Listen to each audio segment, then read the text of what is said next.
सीखबो हमने खुशी खुशी मन आगे बढ़बो। आज शनिवार है संगी बैगलेस डे के मजा लुटबो।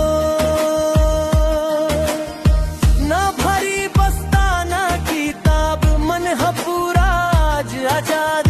खेल गीत आऊ कहानी मन सीखबो जीवन के स्वाद। कूद कांद दौड़ भाग मन तंदुरुस्ती के पाठ मिले।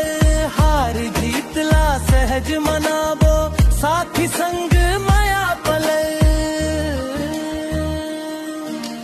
चित्र बनाबो रंग भराबो मन के बात ला कागज मन उतारबो।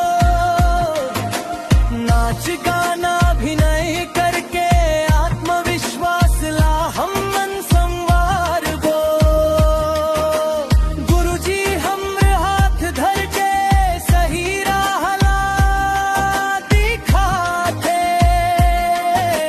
खेल मन भी नियम सिखा के अनुशासन के दीप जलाते। मिलजुल के रहिबो मदद करबो सबके सम्मान करबो।